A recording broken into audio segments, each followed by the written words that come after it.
we need to take your total amount of annual bills, divide that by 12 and put it in your budget. So you're consistently budgeting for them and it's still part of your monthly expenses because you're going to need that money regardless. And so then when you're at the grocery store, you're getting groceries for the week, you have your grocery bank account, you know exactly how much you have. And the other thing is, you know, it's going to get refunded on that next paycheck, but it's going to take you a minute to set up the system, to train the assistant on what to do. And then it's all done for you. So right now, if you want to invest, you know, a couple hours to set this up, you're going to save weeks basically over the next few years. You know, it's going to pay off. You don't have time not to. You don't have brain calories not to. You don't have like the stress, the having to transfer in the moment, having to do math in the moment. Hey, we ain't got time or brain calories for that. And I can say from experience as being the spender in my relationship, not the saver, that if I just print out my bank statements and take 15 minutes to get organized before I go to my husband, I'm already a teacher's pet. So wherever you want to be bougie, and you just have to get it on paper.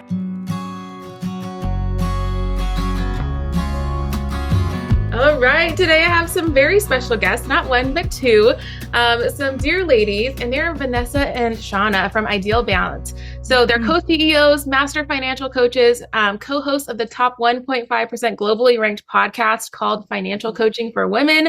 Amazing. You guys are on episode 250 plus, like it's incredible. So we're going to talk about that too. And you have 5 children between the two of you. So welcome to the show. How are you guys? Oh, thank you. We're so good. Yeah, thanks for having us. Awesome. Okay, so let's kind of dive right into, like, we're going to talk finances, but I want to talk podcast show real quick. So you're on episode 250, 251. How long have you been doing that?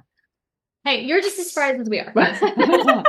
Okay. So we do try to take time off. Okay. And we usually, our kids, the way that their schedules work, they have 2 weeks at a time off. And so she'll take 1 week and I'll take the next. That's what it used to be.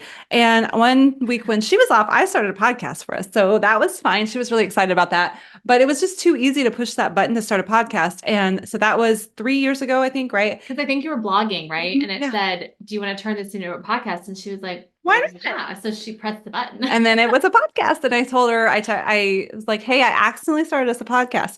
Now, bright, shiny object. Yeah. And so then fast forward to 2 years of not really doing it very well. And then last year we got super serious in April, started recording 3 episodes, or publishing, I should say, 3 episodes a week. And it exploded. And we're very grateful. But yeah.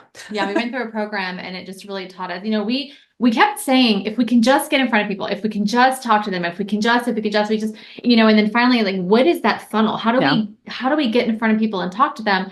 And our community, we live in a very small town and they didn't love us as much as we love them. So it's fine. So we didn't really have a funnel there. So we thought, well, we need to move online. And the podcast just kind of seemed like the right thing to do. And it really did. Like Shana said, it exploded.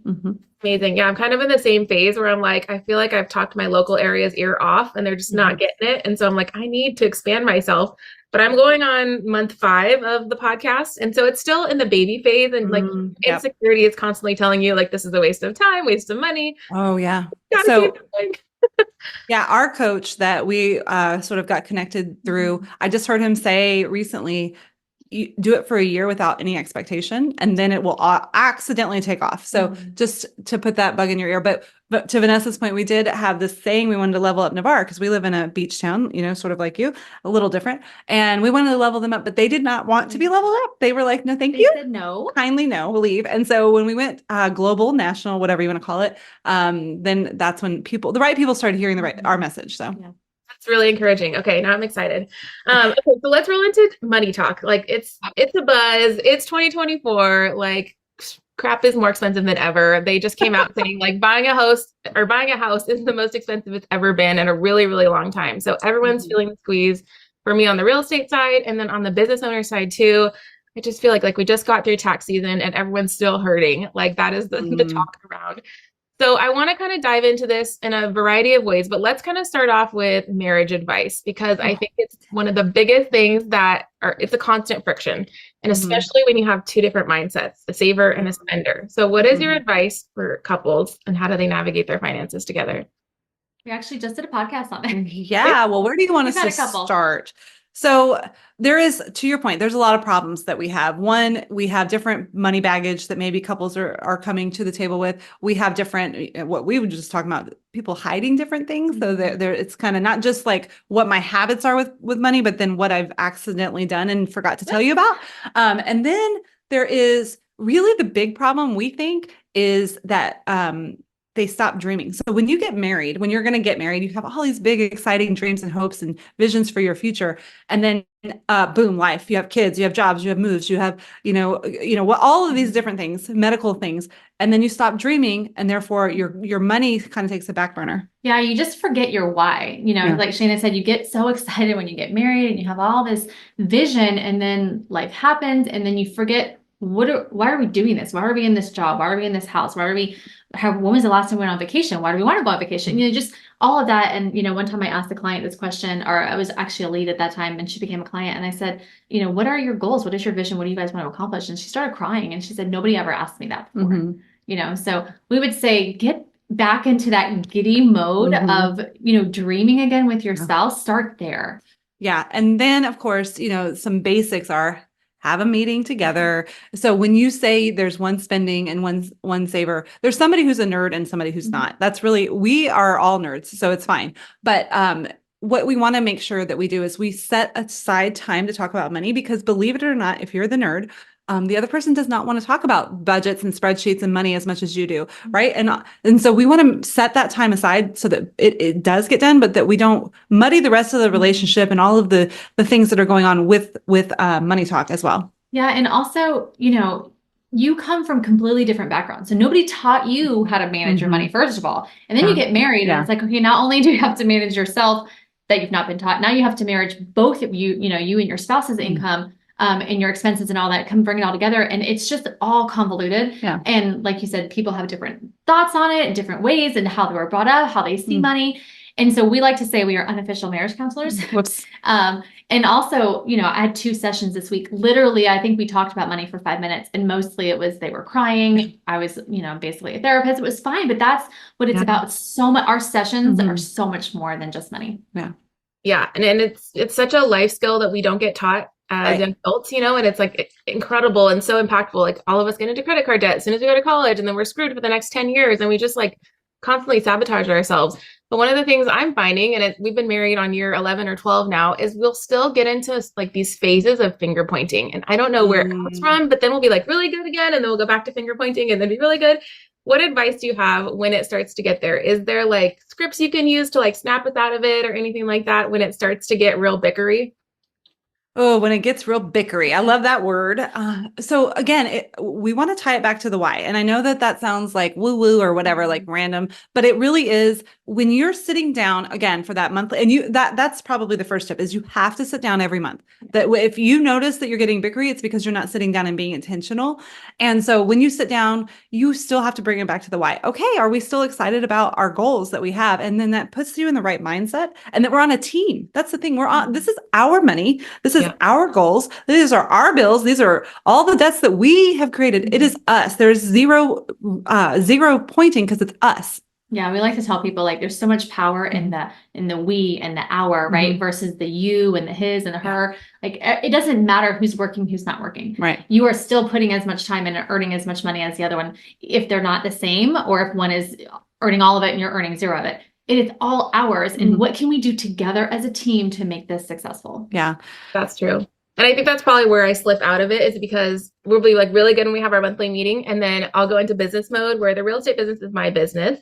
He's married to it, but like I run it, right? And so I'm like, okay, this is my business money, and then I'm delegating those funds out without, like, he doesn't need to be consulted on every decision, but at the end of the day, I do have to report to him and say, this is where the money's going, this is what I'm spending. And so there's a big clash sometimes, because I have all these goals that he's not necessarily on track with, because I'm a million miles ahead, right? Well, let me just also throw in there another way to kind of maybe resolve some of the not business stuff is we do recommend you each have your own spending money and that's in the budget. Therefore, there is zero. You don't have to be accountable for that at all. Like, you can spend that on whatever silly thing or awesome thing that you want. And then the reason that we want to talk about goals and actually we'll talk about our budget system. If you have savings buckets, I think we think that might also help, because if we know our goal is to save for this vacation, then we're both contributing to it, right? Versus I'm saving, like you said, this is my goal and this is my goal over here. No, let's put both of those. So we were just talking about a set of clients or a couple that we have. He really wanted a big old chunk of money in savings, and she really wanted to pay off the credit cards. And so we both have goals. We're going to put them in priority order. We know that no one's goal is not going to happen. We're going to do them both, but we have to have that conversation. Hey, I'm sorry to interrupt, and I hope you're enjoying this episode of the Work Like a Mother podcast. Real quick, I just want to remind you guys, if you are worried about missing an episode, you don't have to worry anymore, because we are creating a weekly email that's going to go out automatically every single time there's a brand new episode. And this email is going to have everything you need to know about this week's featured guest. It's going to have all of the links and the resources that we're going to talk about in this episode. So you don't have to go around and fumble through the show notes, but it's going to be served in your inbox every single week. So if you guys want that access, be sure to click below one time in the show notes today, sign up for that email, and then you'll never have to worry about it in the future. And bonus, if you really love this, we'd love it if you share this with a friend. Give us a review on whatever platform you're listening to, and we'll continue to bring new episodes and new information that's going to help you level up your life every single week. Well, and I think that, to both of y'all's points, the one thing that we would say also to add along with the dreaming is to put everything on paper. Mm-hmm. So we have like a free 1-page budget template, and you can go to budgetbesties.com/budget template to get that. And it shows all of your money for the month in one place. And you can even use it for business if you want. Yeah. But it allows both of y'all to see where everything is going. Mm-hmm. And, to Shana's point, that spending money, we like to tell people that's a non-negotiable. Mm-hmm. You have to have it in there, because if you don't, you're going to pull from somewhere to spend it anyways. Like, let's just be real. It happens. And just even like for your business, you need to have some money set aside that you can just, like we call it petty cash, right? Yeah. So that way you can just spend. So you each feel like you have a little bit, that no judgment, space, and area to just blow money. And then one more thing real quick, Marina, before we move on, about business finances. So you want your business finances to be the same every month, so that you don't have to. So what I can imagine is maybe you have some big goal that needs some money for in your business to put money into it. So that's why, we do the profit first system. So we're always setting aside 5%. And once we get to a number, then we can reinvest that into the business. Right. And we're always paying ourselves a certain percentage. So then there's no like, well, you kept more money for your business than we talked about, or we need more money on the personal, you're working all of this time, but we're not seeing the money, or whatever. If you make that super systematic, then you can still have your goals over here, that he doesn't really need to know all the things about the in and out of your business necessarily, but you have the money set aside and it's very consistent, and you don't feel like, I'm pulling in from here and there without quote unquote approval. Yeah. And I think that's probably one of the biggest challenges for realtors is we'll have like a dud month, and then we'll have, a $50,000 month. And so we're constantly on this roller coaster. But it's just about having reserves. Like, that's the biggest advice I have for agents is like, you have to have 3 months reserves so that there's no hiccups and you have that predictability. And then you're just refilling that bucket every month. Yep. Yeah, we absolutely. call it a holding account for our clients. Like when they, we have clients that own lawn care companies and chiropractors and things like that have inconsistent income. So like you have to have some type of reserve.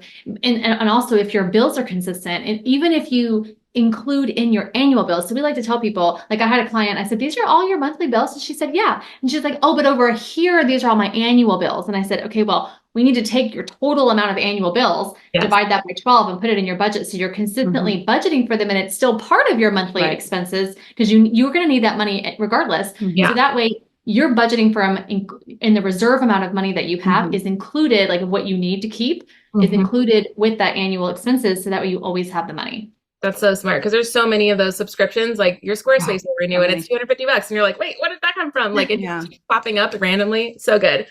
Well, you kind of mentioned it with your reference to the couple that one wanted to save, one wanted to pay off debt. So how do we do bougie on a budget when we have two different goals and we're like, I want to like do this vacation and I want to have all these things, but I also have this credit card load. What do I do? What's your advice? Yeah. So one of the things that we'll say is being bougie on a budget means something different for everyone, right? So what you think is bougie on a budget and what I think could be totally different. However, we still need to budget for those things because they are important to us and we want to make sure that we're all accounting for it.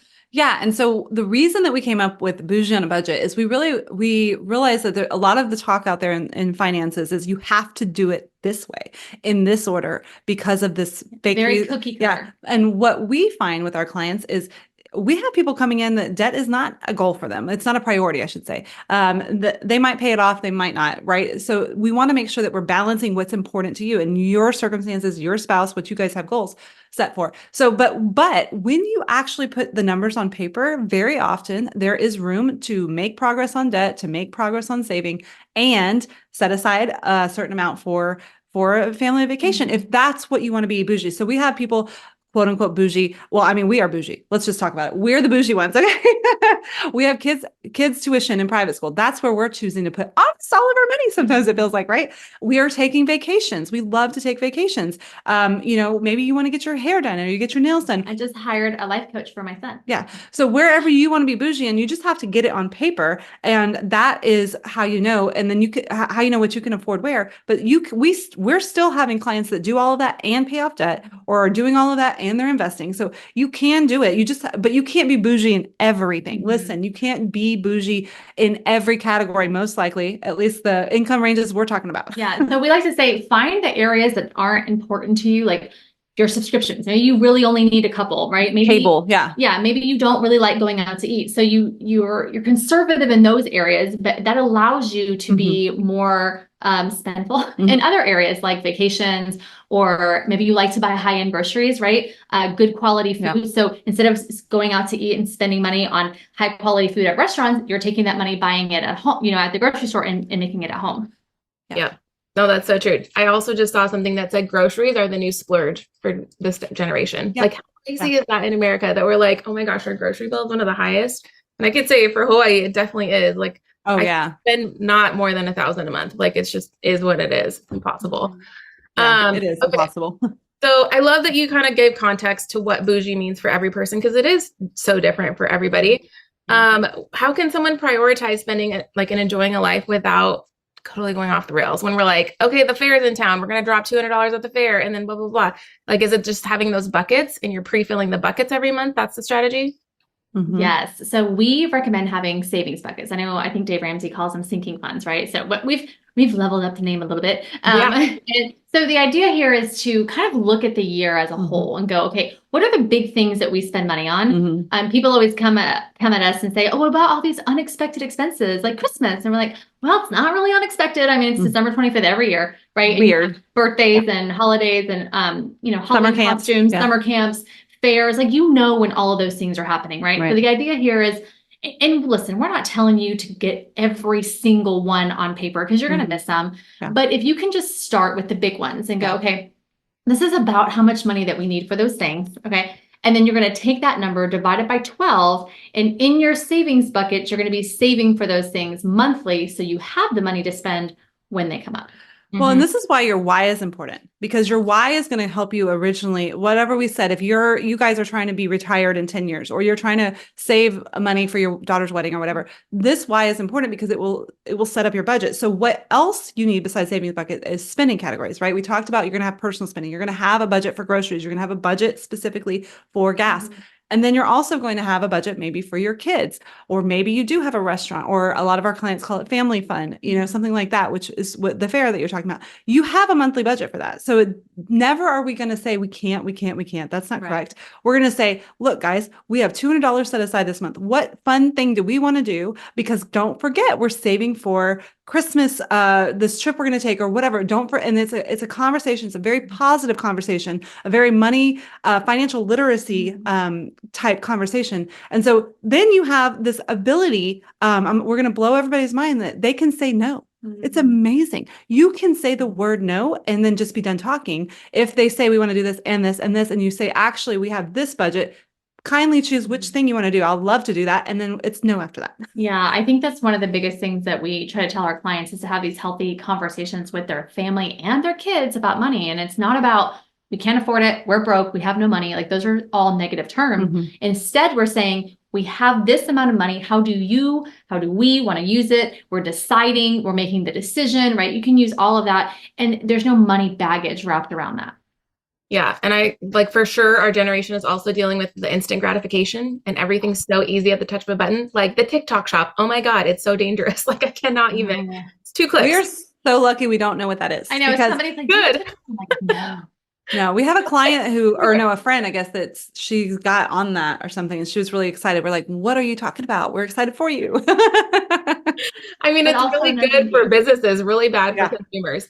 Same thing with Amazon. Everything's pre-saved, like our Apple wallets, whatever. You don't have to have a physical card anymore. Everything's pre-saved. So how do you help someone go from the mindless to the mindful spending? Like, do you have tricks or like bookmarks they can have in their brain? How are we helping them? Well, based on what you just said, I know our brains went to the exact same place. So the first thing that you can do is delete your access to all of that, because here's the thing, you don't want to have to think in the moment. Your discipline and willpower are not going to happen in the moment. So right now, while we're listening, while we're talking, let's think, hey, I would rather save money for Christmas and be able to pay for Christmas in cash this year. That will feel like $1 million. Then I would rather be able to buy whatever I want on the drop of the hat of Amazon. And our client, she just recently put, I think in our group coaching session, she said, I'm so, or my habit now is I add to cart. And then next month I look at what's in there. If I want to budget for it, I do. Because sometimes stuff on Amazon might be a quote unquote need versus just a mindless thing, but you can wait for next month. It actually is possible. And then you can get the gratification, quote unquote, window shopping by, saving it for later, or adding it to a wish list or whatever. And you don't lose it, and you got to look at it, but you don't have to buy it right now. Yeah, it's like my husband. He's like, do you know you have 200 things sitting in your cart or for save to later? And I said, don't judge me. Like, I don't need your shame here, but like Shana said, it allows you to go find the item, put it away, save it for later, and then you sleep on it. Sleep on it. Yeah. Then you can come back and go, okay, was I just in the moment wanting to buy this, or was it something that I actually needed? So, when she's saying delete the temptation, we are not going to be good in the moment making those decisions about whether or not I want to buy something. So deleting and removing your account from those platforms is probably the best thing you can do. Hey ladies, real quick, if you are looking for a mentor, I just wanted to remind you that I offer mentorship to entrepreneurs. So if you're someone who has a never-ending to-do list and you're spiraling out of control and feel like your business doesn't have a track plan, I want to work with you every single week for a month at a time. It's super simple, but I come from over 10 years of experience doing this myself, and now I'm willing to give that information back to people. So I've mentored real estate agents, I've mentored wedding photographers, I've mentored other business owners, and they've come from a place of overwhelm mostly, and they really just needed clarity and a couple of action steps to move the needle, and we've seen gigantic leaps and bounds in their business, like I can't even tell you. So if you're interested and you want to know what that looks like, I want you to go to marinatolentino.com, and there's a Calendly link there to do a 15-minute discovery call with me just to see if we're a good vibe check, to make sure we're on the same page, and I would love to work with you one-on-one to really boost your business to the next level. Let's dive back in. The second best thing is we talk about opening up a separate checking account specifically for spending, right? So like when you have your pocket money, that is now the account that you're going to go attach to all those platforms. And if you have the money in there to spend and it's been budgeted, then by all means, buy it, right? But if you don't, then we're going to hold off. Yeah, we literally want you, Marina, to have a separate account for your personal spending. So let's say you do $50 a paycheck in there or whatever it might be. You can look in your little account and say, oh, whoopsies, I only have $10 left. I can't get it. Or you can say, wow, I've been good all month. I'm going to go ahead and grab this because I've been thinking about it. I really do want it. And so we find when we make sure that you set aside like Vanessa said earlier, non-negotiable, you have to have personal spending in your budget. We find people actually spend less. They actually feel more freedom. It's instead of swiping and hoping that I had money in there. Now I know exactly what I have. And I know, okay, I have about $50 every 2 weeks or whatever your amount is.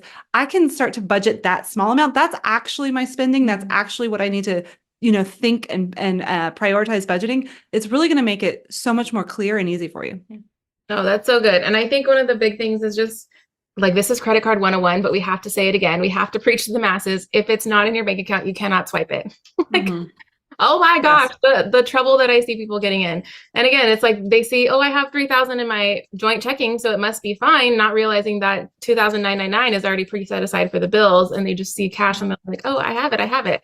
So let's dive into that, because we have a lot to say about that. Really quick, just to reiterate and double down on what you said. If you can't pay for something in cash, you can't afford it, period. If you have to use a credit card, what that means is you don't have the money, you can't afford it. However, what we do, our system is you have a separate account for your bills that is completely only bills. The right amount of income goes in there for bills. That way, and then over here, we have different accounts for your groceries, with different accounts like we just talked about, this personal spending, and then obviously your savings buckets. So that when you see that thing for $3,000, the bills money is already taken care of. I don't even look at that account. I never have money. That's never a place I'm spending from. I can look in these other things and see if I can afford it. Yeah, that bills account is not an option. And so like the before method is all your money is in one place.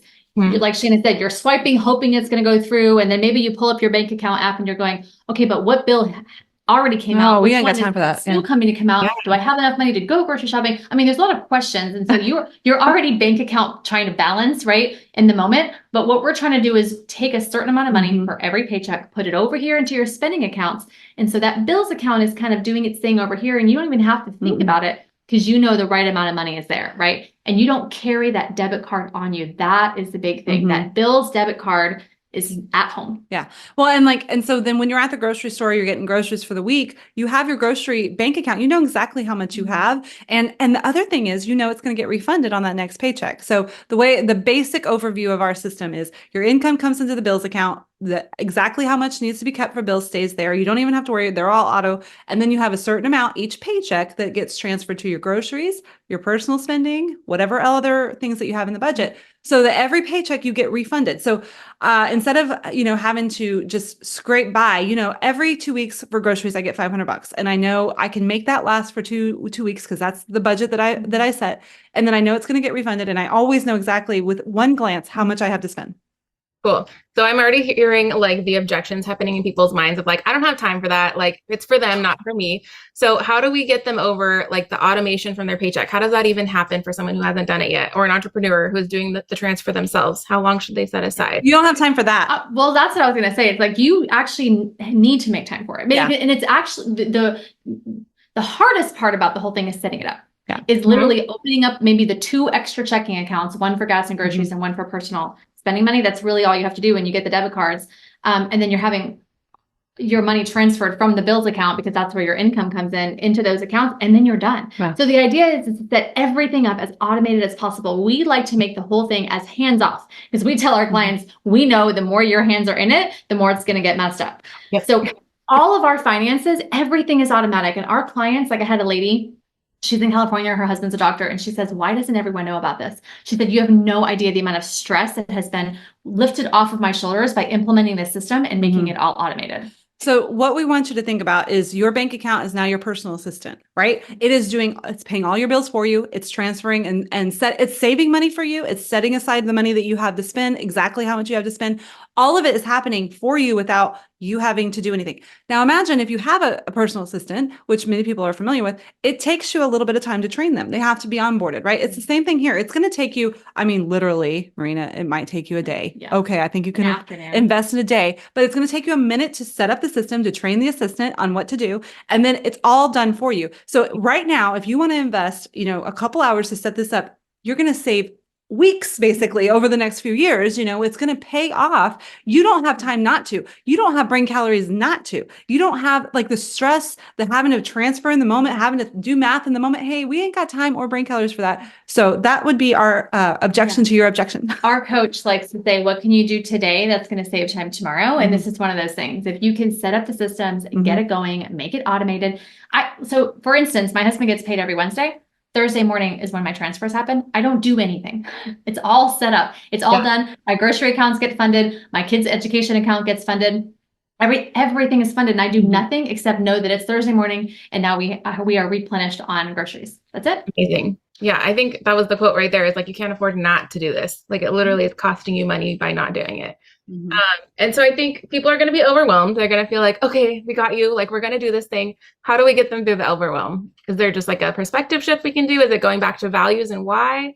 Like, what do we say? So we think the overwhelm is happening already. You're already got wrecking balls in your head, and you're already a mess. Or maybe you're not. I don't want to speak that life over anybody, or it's actually death, right? You're already, it's like the unknown, right? It's already stressing you out. You may just not be like, you got your head in the sand. So just understand it's already overwhelming. The reason it's overwhelming is because you're not facing it head on. You're not just taking it, putting it on a paper, and then owning it. Right. So we're now we talk to people, and you're talking to people. It's not like you're 19. Okay. So now you have some money. Now you actually have money to budget. Right. And it's time to take ownership of it and be the boss, the CFO of your own finances. Yeah. And you may say like, okay, well, you know, our finances are fine. I don't have any debt and I just spend all through the month and I'm good. Okay, great. But what if it could be better? You know, what if you could save $2,000 a month? I have a client right now. She just started 2 months ago. They've paid off $23,000 in debt in 2 months just by me making a plan. She had no idea that money was there and available to pay off debt. Yeah. But like, that's what we're saying. You may be fine and thinking that you're good, but what if it could be better? What does 1% better look like to you? And then to get rid of the overwhelm, we have a 1-page budget template. And so in our minds, it's like, if it's on one piece of paper, it can't be that hard. Okay. It's only one piece of paper I have to do. And we like to separate what we've been talking about. We separate your budget into your income. You can do that. Just go ahead and write that out, right? Your debts. So that's different than your bills. So you go ahead and think about which credit cards and vehicle payments, and then your bills. And then you do spending, and then you figure out what you want to save on. And the savings can kind of wait, right, as you're getting started, but you might have something you need to save for.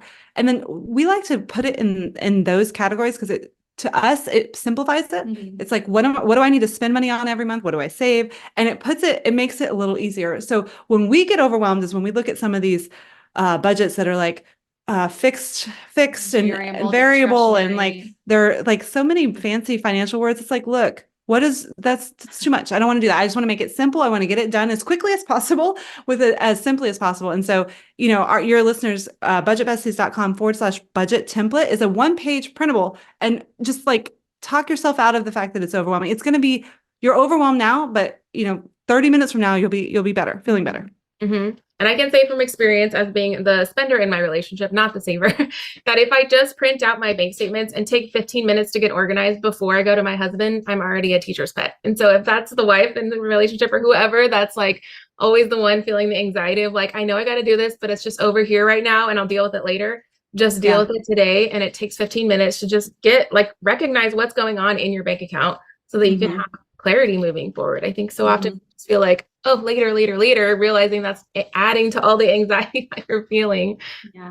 Just rip it off. Yeah. No, for sure. And we actually call that our 90-day review. So we tell people, go print out 90 days worth of bank statements and get a couple highlighters and go, okay, pink is for restaurants and yellow is for gas and whatever. And just categorize what you're spending your money on. Where's it all going? And so that way you can add it all up and you can see. And with that information, then you have a chance to make an actual realistic budget for the upcoming month with tangible numbers.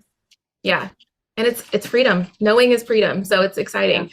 Yeah. Okay. I want to jump to, for someone who's got this all under wraps. They're like, I'm a budget pro. I've been doing this. Like my finances are great. I got savings, but I'm not investing in my retirement, or I feel behind. I think a lot of millennials are facing this right now where we're hitting our mid-30s and we started when we hit 30 instead of in our 20s.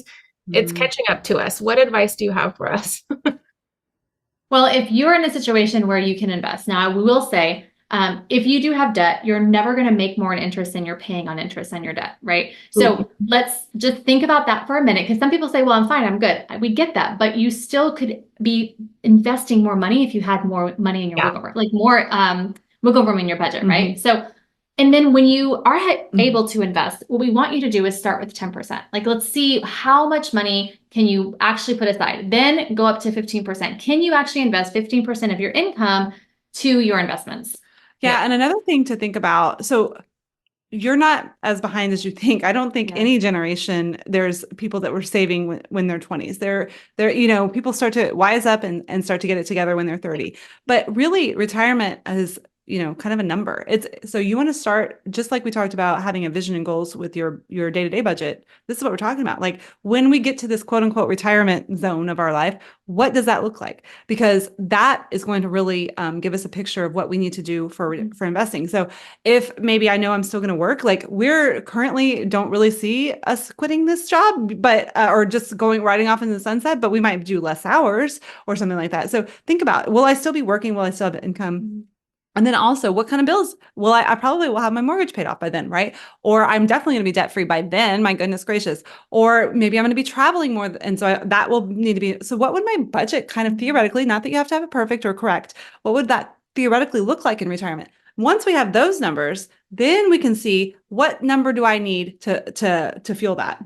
And retirement age, like Shana said, is different for everyone. Yeah. We have some people now, especially the people that are coming up, they're wanting to retire in their 40s and 50s and trying to figure out, what does that look like? Yeah. Can I actually achieve that? And, I will tell you, you can, you just have to put it on paper. Yeah. If somebody had told me 10 years ago, this is where your finances would be, I probably would have laughed. But compound interest is amazing, right? So as long as you can, but again, you have to be in the right headspace. You have to know your numbers. You have to have all that available to make a plan for yourself, right? So, and it doesn't take as long as you think. Okay. Because of compound interest. I think as long as you can start at some point when it's the right time for you and you know your numbers, it'll all work out in your favor. And I tell people, like, what if you could be a millionaire in your 40s? Do you think that that's possible, or your 50s? It's just all about putting it on paper. Yeah, it's so true. And then just kind of rolling into parenting stuff. So one of the things my husband and I have kind of been like panicking anxiety about the last 5 years, like we have a 9-year-old and a 4-year-old. And so we're always like, we want to have X amount of dollars for our kids by the time they graduate. Like there's this big goal, or like, what are they going to do with their lives? How do we help them? I have a wedding to plan. Like, oh my gosh, like we're 15 years out, but I'm already thinking of the wedding cost. Like this is just the reality. But we keep going back to, we have to put the oxygen mask on ourselves first before we can help our kids. And I think so often we get caught up in the hype of, we got to have the 529 plan, and we got to have this, and we got to have that, we got to have the Roth for the kids too.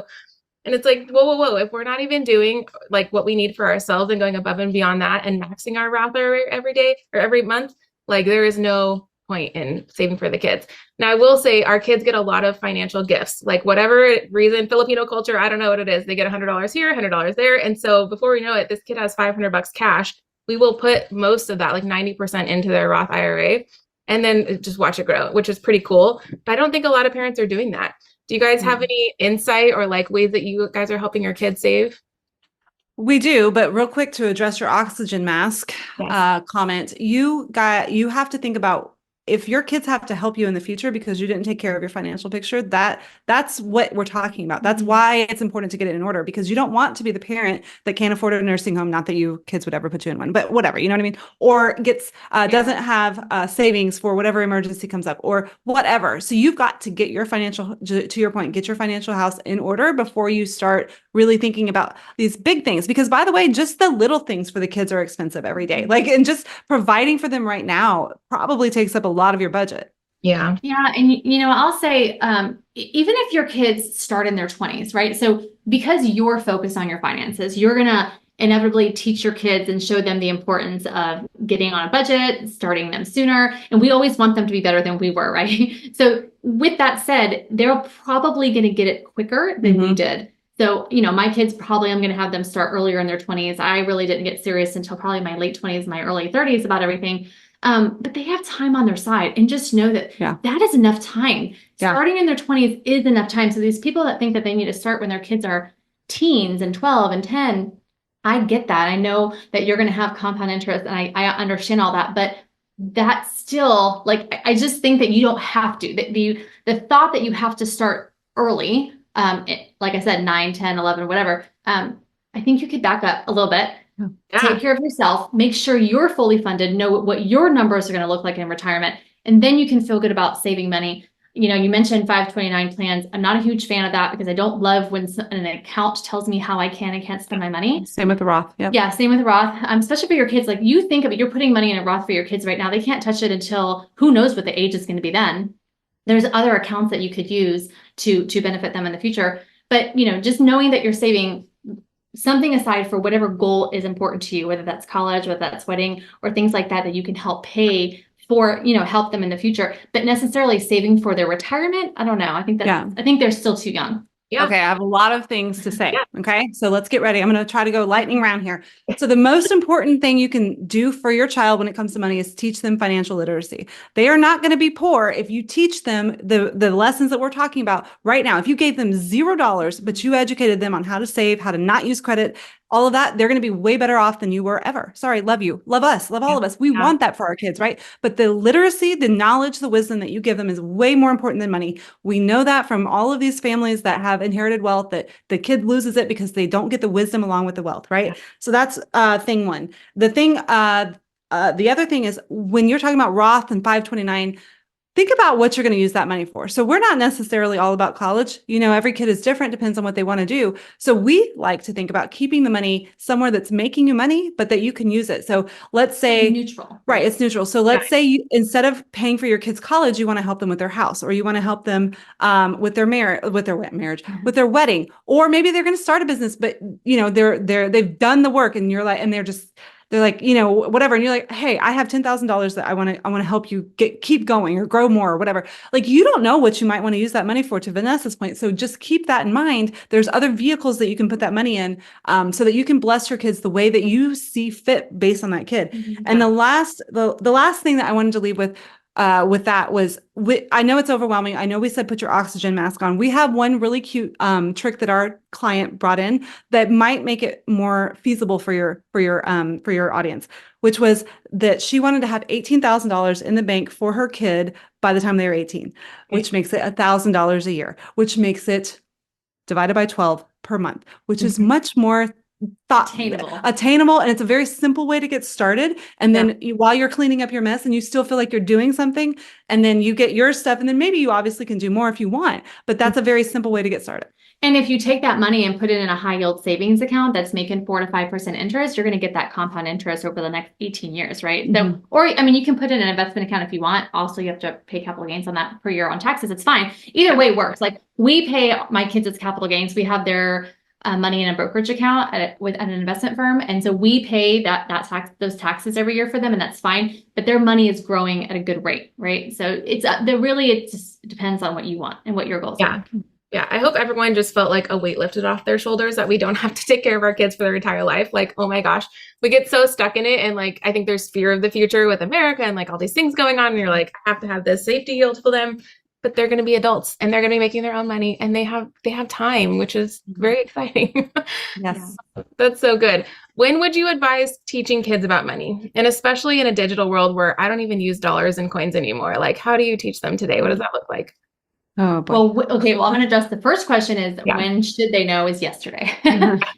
We just recommend, it doesn't matter what age they are, you can have those healthy conversations and have that healthy vocabulary with them. And, we had a lady, she said her daughter was in high school, or in, I think maybe college. And she said she was afraid to talk to her about it. It was just them. She was a single mom. And I said, no, she knows how hard you are working. And if you show her what your goals are, you sit down and make a budget together, and she's aware of what's going on, she's going to appreciate that. And like Shana said, when you have those conversations with your kids, you are not just teaching them what to do with the money, but you're teaching them the financial literacy along with it, because that is the part that they need from a young age. And we don't want them, we had money baggage growing up. What we don't want is them to grow up having money baggage. We want them to have a really good relationship with money. And in order to do that, you have to talk about it. So I think we started this podcast saying, well, we weren't taught. So it's your job to teach them. And I think a lot of the previous generation, I don't know, maybe they were the children of the silent generation. I don't know, but a lot of the hard conversations did not happen. So either they didn't know or they didn't want to talk about it. And so, I was just like, we have girls in puberty. Let's just put it there. Like, you have to have that hard conversation, even though you maybe don't want to. And it's the same with money, but it doesn't necessarily have to be a hard conversation, but it is hard in that it's not necessarily something you would naturally talk to your child about. But we're going to undo that. Our kids learned as soon as they ever got allowance, or got not allowance, like birthday money or whatever. They need to learn, this money is not just to spend immediately. Like, what other things, give, save, spend, whatever version of that you want, from when they first get that first birthday $5 or whatever, start having when they ask you for another toy, to say, no, actually, our budget for toys is all spent this month, maybe next month or whatever. So as soon as they start, just naturally, you can work it in the conversation. I think to Vanessa's point is, don't just stiff arm that. Don't say, well, it's none of your business, or, we don't need to talk about it with the kids. We don't want to burden them. You're not burdening them. You're teaching them financial literacy and habits that they are going to then be able to use as adults. And we put the kids in the budget. So, like Shana said, that toy allowance is spent for the month. So if you have a line item that says kids, and it's $100 a month or $100 per kid or whatever it is, maybe you put it back on them and go, okay, listen, we have budgeted $100 for each of you this month. You get to decide how you want that spent. And that allows them to gain the responsibility of learning how to spend that money properly. That's so good. I just think today it's so crazy, the things you see kids buying and stuff. And I'm like, they are just buck wild. Like, it's a crazy time.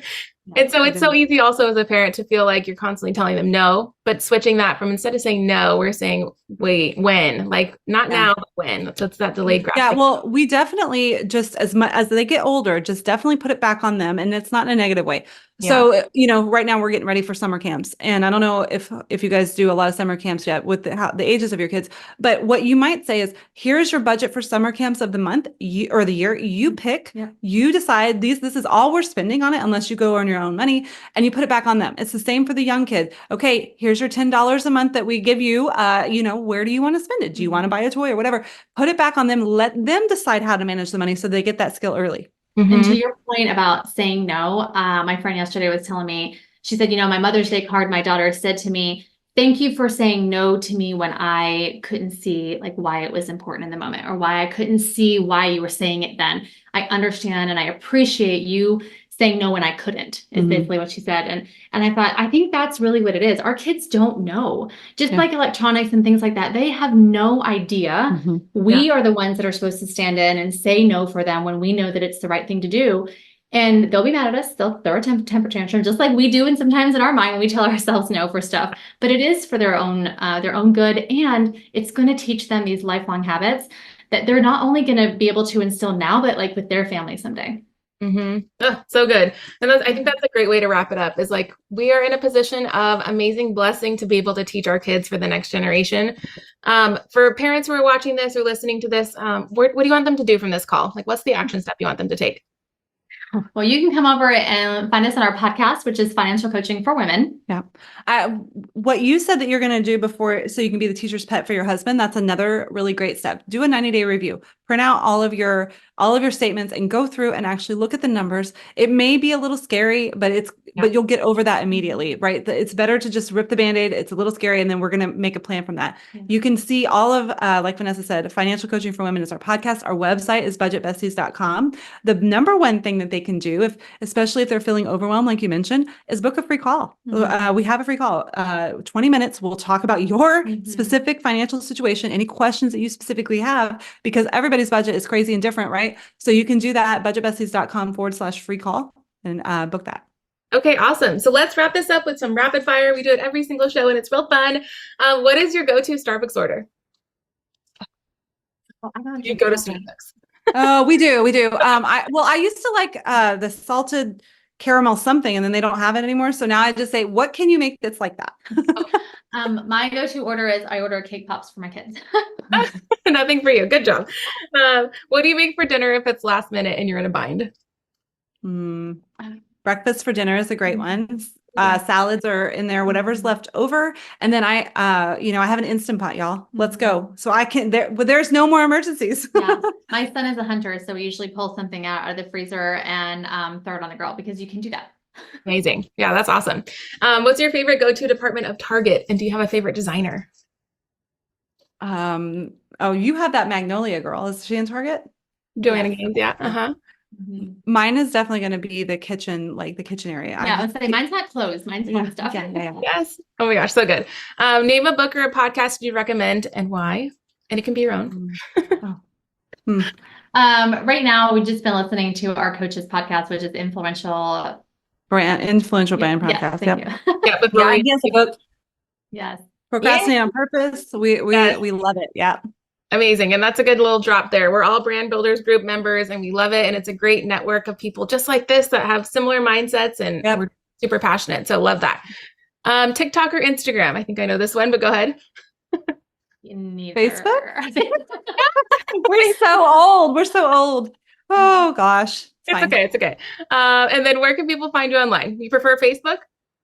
Well, they can find us anywhere at My Budget Besties. Yeah, we are on technically Instagram. We're on YouTube. We're on Facebook, LinkedIn, all the things. But we have a Facebook group. So if they go into Facebook and coach or search Financial Coaching for Women, that's where we're probably the most active. Yeah. Amazing. I think everyone should book the free call, because you're going to drop so much personal advice. And I think that's what's so hard about this financial advice world is like you said, everyone's like, this is the way, but it's not the way. Everyone has a different family, different income sources, different savings. And so sometimes you need that personal consultation to just say, help me. Yes. One thing I like to tell people is you need a tailored, customized budget specifically for what you have going on. And that's what all of our clients love. Yeah. Yes. So good. Well, thank you so much for your time. I hope everyone enjoyed it. I think it was so good. I'm going to go home and just re-listen and take notes because it was that good. Thank you for having us. Yes, I'm excited. So I'll drop this episode soon and we'll go from there. Thank you. Thank you.